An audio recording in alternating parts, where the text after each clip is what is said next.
ቤተሰቦች እንዴት ናችሁ? ዛሬ ቀን እንግዲህ ማሳያችሁ በአዲስ አበባ የወፍጮ ቤት ውሎዬ ነው ማሳያችሁ። እንደምታዩኝ እንግዲህ ተፍ እያልኩኝ ነው። እስካሁን አስፈጭቼ ይዤ የመጣሁት ነበር እስካሁን የተጠቀምኩ የነበረውና ዛሬ ቀን ግን በቃ ግድ ሆኖብኝ ወፍጮ ቤት ልሄድ ነው። ቤተሰቦቼ ጤፉ ገዝቼው አይደለም፣ ነገር ግን የጤፉ ዋጋ ምን እንደሚመስል ማሳያችሁ ይሆናል እዛ ሄደን እና ቤተሰቦች ከኔ ጋር ዋሉ።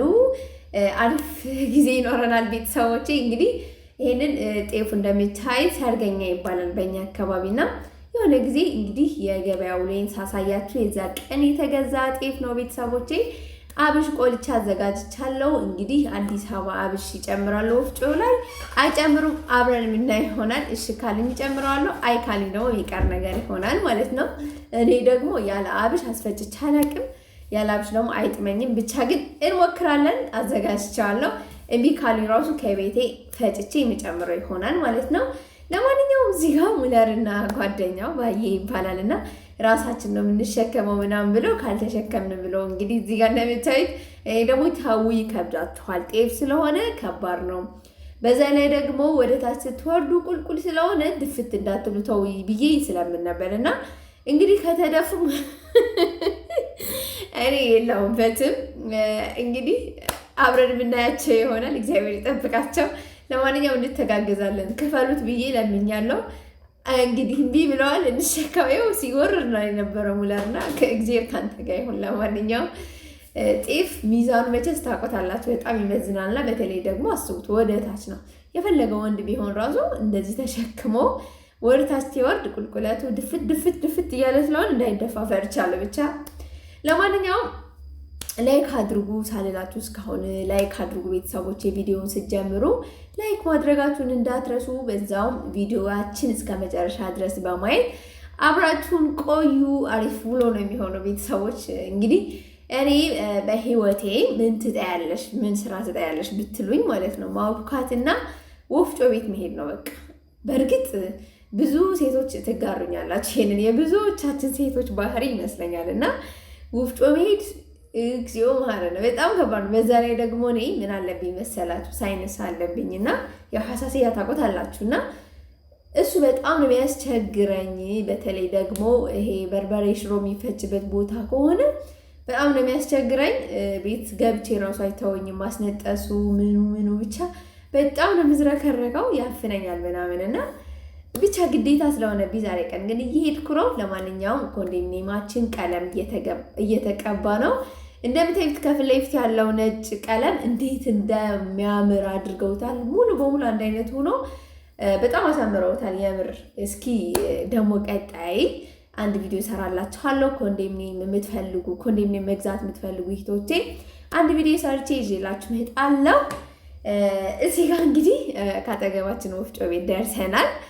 እኛ የመሰለን እንግዲህ ወፍጮ ቤት የሚል ጽሑፍ አይተን መጣን ገባንና አይፈጭም አይሉንም። ጌታ ሆይ እንደገና ተሸክመው ወደ ላይ ሊሄድ ነው። ለማንኛውም እንግዲህ ወፍጮ ቤት የሚል ጽሑፍ አይተን የገባነው እንዴት አይፈጭም እንዳለን አልገባንም። ለማንኛውም ግን ካጠገባችን ደግሞ ብዙ ሳንርቅ ደግሞ ሌላ ወፍጮ ቤት አለ። እንደዚህ ራሳችን ነው የምንሸከመው ብሎ ዩቲዩብ ሙለር እንዴት እያለ እንደሆነ ማለት ነው። ለካሜራ ራሱ አስቸግረው ሲሮጥ ነው የነበረውና እንዴት ተቀምጠን እየዋልን እንዴት ስራማ ግዴታ ነው መስራት አለብን ብሎ በወኔ ነው የተነሳው። እንደምታዩት ሩጫው በስመ ስላሴ። እንደምታዩት ሚዛን ላይ ነው ያለው ጤፋችን 41 ኪሎ ሆኗል። ለ41 ኪሎ እንግዲህ ቤተሰቦቼ ስንት እንደሆነ ሚዛኑ እንግዲህ ምናየው ይሆናል። ለማንኛውም ላይክ እያደረጋችሁ ባካችሁ እስካሁን ድረስ ላይክ ያላደረጋችሁ ካላችሁ ላይክ አድርጉ። እንዳያችሁት 288 ብር ለ41 ኪሎ ሆኗል እና ለ41 ኪሎ ስንት ብር ቢሆን ነው 288 የመጣው? 7 ብር ከምናምን ሆኗል።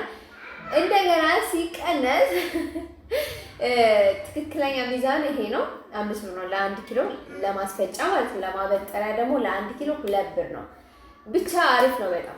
እንግዲህ እዚህ ጋር የምታዩት ቀይ ጤፍ ጥቁር ጤፍ ነው የምትሉት፣ እኛ ጋር ደግሞ ቡኒ ይባላል እና እንዴት እንደሚያምር ወፍጮ ቤት ላይ ራሳቸው እያዘጋጁ ነው። ወንዱ ይነፋል፣ ሴቷ ደግሞ እንደዚህ እንደምታዩት እያራገበ ነው ምናምን። እንዴት ደስ እንደሚል ወፍጮ ቤት ላይ ሄዳችሁ ራሳችሁ ጤፋችሁ ማበጠር ትችላላችሁ ማለት ነው። እኔ ግን አልቻልኩም። ያው መሀል እያገዝኳቸው ነበር ይኸውላችሁ ቤተሰቦቼ። ምክንያቱም እንደኛ ሀገር አይደለም ወንፊቱ በጣም ጠባብ አለ። የሁለተኛው ነው በጣም ጠባብ። የመጀመሪያው ልክ እንደዚህ እንደሚታይ በጣም ሰፊ ነው።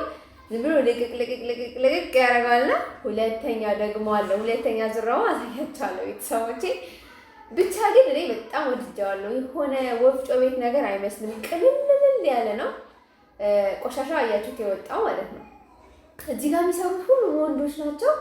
ፍጥነታቸው ልነግራችሁ አልችልም ነው የሚላችሁ። ሴቶች እንደዚህ አንሰራም እንደነሱ በጭራሽ። ምክንያቱም ብዙ ጊዜ በእኛ አካባቢ ሴቶች ናቸው ጤፍ ማበጠር ምናምን እንደዚህ ወፍጮ ቤት ላይ በብዛት ሴቶች ነው የሚበዙት እና እዚህ ጋር ደግሞ ሙሉ በሙሉ ወፍጮ ቤቱ ጋር የሚሰሩት ወንዶች ብቻ ናቸው እና እኛ ደግሞ ከመቼ 10 ሰዓት ተኩል አካባቢ ነበር ይሄድ ነው። ብቻ በአንድ አይገባብን ቶሎ ያለ ነው እንደሚታይ። ብቻ ቶሎ ነው የጨረሱልኝ። አልገመትኩም እንደዚህ መጀመሪያ ላይ በቃ ይቀመጥልኝ ሌላ ጊዜ አስፈጫለሁ በዓል ሊገባብኝ ነው ምናምን ብዬ ፈርቼ ነበር። እንደዛ ብዬ ስጠይቃቸው አይ ችግር የለውም በቃ እንደዚህ ቶሎ ነው እንትን የሚለውና ይዘጋጅልሽ ምናምን ሲለኝ ከዛ ሀሳቤን ቀየርኩ። ይፈጭልኛል ማለት ነው ምናምን ብዬ ደስ አለኝ ማለት ነው። ጤፋችን ይሄንን ይመስላል ቤተሰቦቼ። ሁለተኛ ዙር ደግሞ ይቀጥላል። እንደኔ ናችሁ ግን እኔ በህይወቴ በጣም ከምጠላው ነገር ወፍጮ ቤት መሄድ ነው። እግዚአብሔር ወፍጮ ቤት መሄድ በጣም ነው የምጠላው። በዛ ላይ ደግሞ ሳይንስ ስላለብኝ ሳይንሴ በጣም ይነሳብኛል። በጣም ነው የሚያስነጥሰኝ። እዛ ውስጥ የሽሮ ወፍጮ አለ ምናምን እና ከባድ ነው በጣም። እዩት እዚህ ጋር እያቀላቀልኩት ነው አብሼን መሀል እያደረኩ እንደዚህ የቀላቀልኩት ነው። እዚህ ሀገር ይደረጋል አይደረግም እራሱ አላውቅም ነበር። ብቻ ስጠይቃቸው ይቻላል አሉኝ። አብሽ ይቻላል ሲል ደስ አለኝ በጣም። ምክንያቱም ያለ አብሽ እኔ አስፈጭቼ አላውቅም። ይሄ ሁለተኛ ዙር እንደምታይ በጣም ጠባብ ወንፊት ነው። ቆሻሻው በኋላ ላይ አሳያችኋለሁ እንዴት አድርገው እንደሚያወጡት ማለት ነው። እና ይገርማል። መጀመሪያ አላመንኩ ነበር በዚህ ተበጥሮ እውነት ጤፉ ሊበላ ምናምን ብዬ ፈርቼ ነበር እና በኋላ ላይ ሳይ ግን ምን አይነት ቆሻሻ እንደሚያወጡት ቆይ ጠብቁኝ ታይታላችሁ ማለት ነው። እና ከዛ ደግሞ የሚሸጠው ጤፍ ኪሎ ስንት ገባ ምናምን አንዳንድ ጊዜ የኢትዮጵያ ኑሮ መቼስ ያስጨንቃችኋል በውጭ የምትኖሩት ኢትዮጵያውያን እና ምክንያቱም ብዙ ወሬ ስለሚደርሳችሁ ኑሮ በጣም ተወዷል ምናምን ስለምትባሉ እስኪ ያሳያችኋለሁ ቤተሰቦቼ እንደሚባለው ነው አይደለም የሚለውን ነጭ ጤፍ ስንት እንደሚሸጥ ለኪሎ አሳያችኋለሁ።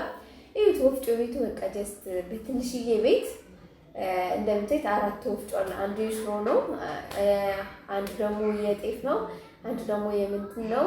እህቲት ቆሻሻ ማርያምን አያችሁት? ከጤፍ የወጣው ቆሻሻ ሲጠርጉት አሁን አይታችኋላ። እግዚአብሔርን በደንብ ነው የሚያጸዱት። ተገርሜ ወንፊት ሁሉ እያየሁት ነበር እዚህ ጋር ማለት ነው።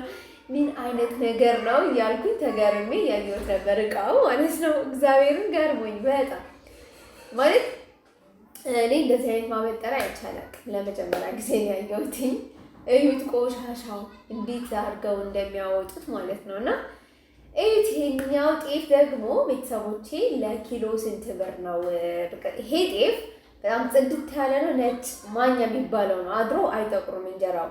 መቼም ማኛ ሲባል አድሮ ማይጠቁረው እንጀራ አይደለ? በጣም ይገርማችሁ 130 ብር ነው። ደስ ይላል በጣም እግዚአብሔር የተመሰገነ ይሁን። በቃ ጤፍ አልተወደደም። ቢያንስ ሌላ ነገር ላይ ነው በጣም ኦቨር ሄደውና ጤፍ ግን በጣም ጥሩ ነው። ምክንያቱም ጤፍ ሲወደድብን ደግሞ ምን ያህል እንደምናማረር ጤፉ እንዴት እንደሚያምር በጣም እውነት እንደዚህ በካሜራ ነው ደግሞ በአካል ስታይ በጣም ነው የሚያምረውና ብቻ ይሄንን ይመስላል ጤፉ። እዚህ ጋር ደግሞ አዲስ አበባ ደግሞ በሩዝ ነው ሩዝ ጨምሮ ነው የሚያስፈጩትና ይሄ ሩዝ ደግሞ ለኪሎ 130 ብር ነው።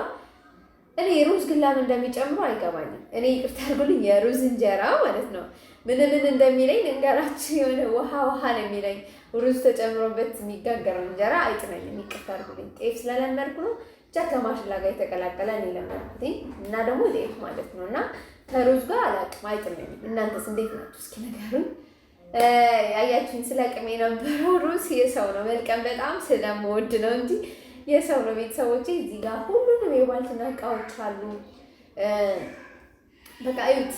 አተር ክክ አለ፣ የሽሮ ክክ አለ፣ ምስር አለ፣ ቦለቄ ምናምን፣ ይሄ ሾርባ የሚሆነው አጃ አለ፣ ምን በቆሎ አለ፣ ማሽላ አለ፣ ጤፍ፣ ሁሉንም ነገር እዛ ወፍጮ ቤት ላይ ሄዳችሁ ታገኛላችሁ። እዛው ገዝታችሁ አዛችሁ እዛው ማስፈጨት ትችላላችሁ። እና ይሄኛው ነገር ደግሞ በጣም ወድጃለሁ። አትንከራተቱ ምናምን ትሄዳላችሁ። ይሄን ያህል ኪሎ ነው የምፈልገው ብላችሁ አዛችሁ ወደ ቤታችሁ መሄድ ትችላላችሁ እና ደስ ይላል በጣም። እዚህ ጋር ደግሞ እንግዲህ እንደ ሀገሬ የለመድኩት ሴቶች አሉ እንደዚህ ዱቄት የሚገለብጡልን። መጨረሻ ላይ ደግሞ እኛ በእጃችን ያስፈጨነው ያህል ይሄ ይበቃቸዋል ብለን የምናስበውን አንስተን እንሰጣቸዋለን። እዚህ ጋር ግን የምንሰጠው ሰው የለም፣ የሚያግዘን ሰው የለም። በቃ ሰው የሌለው ከሆነ ብቻ ነው እንደዚህ እያደረጉ ወደ ኬሻችን የተፈጨውን ዱቄት የሚቋጠሩት። እና ብቻ እዚህ ጋር እንደምታዩት ቤተሰቦች ጤፍና የቅድሙ ጤፍና ይሄኛው ሩዝ ደግሞ ለቅድሙ ጤፍ ነው እያዘጋጁት ያሉት ወንዶቹ ራሳቸው እየለቀሙ ነው። እና የሚገርም ነው። ወንዶቹ ሙሉ በሙሉ ስራ ነው ከበር የሚያደርጉት። እና ብታይ ማለት ፈገግታቸው የሆነ የስራ ፍላጎታቸው ምናምን በቃ አንጣው እንዲህ አድርገው እንደዚህ ምናምን ሲሉ እግዚአብሔር በቃ የሆነ ውስጤ እንዴት ደስ እንዳለኝ ልነግራችሁ አልችልም። እኔ በአጠቃላይ የሚሰራ ሰው በጣም ነው የምወደው። ምን አይነት ባህሪ ያለ መሰላችሁ? ጋራጅ ውስጥ የሚሰሩት ወንዶች ቀለም ቀቢዎች ምናምን ጋራጅ የሚሰሩትኝ ይሄ ዩኒፎርማቸው የስራ ልብሳቸው ለብሰው ሲወጡ መንገድ ላይ ታገኛቸው እንዴት ደስ እንደሚለኝ ልነግራችሁ አልችልም። እና ብቻ እኔ ስራ የሚሰራ ሰው በጣም አክባሪ ነኝ። ይህንን ጥቁር ጤፍ ደግሞ አያችሁት እንዴት እንደሚያምር። ለማንኛውም ወረፋ የደረሰኝ ከስንት ጊዜ በኋላ ተመስገን አትሉ። ብዙ ሰዓት ነው የተቀመጥነው። ባይዘወይ እኛ አካባቢ ወፍጮ ቤት በደንብ የለም። ይችናት እንግዲህ በቅርብ ያገኘናት እና ካልሆነ ሩቅ ነው የምንሄደው። ብቻ ወረፋ አለው። ምክንያቱም ኮንዶሚኒየም ነዋሪ በጣም ብዙ ነው በዚህ ሰዓት።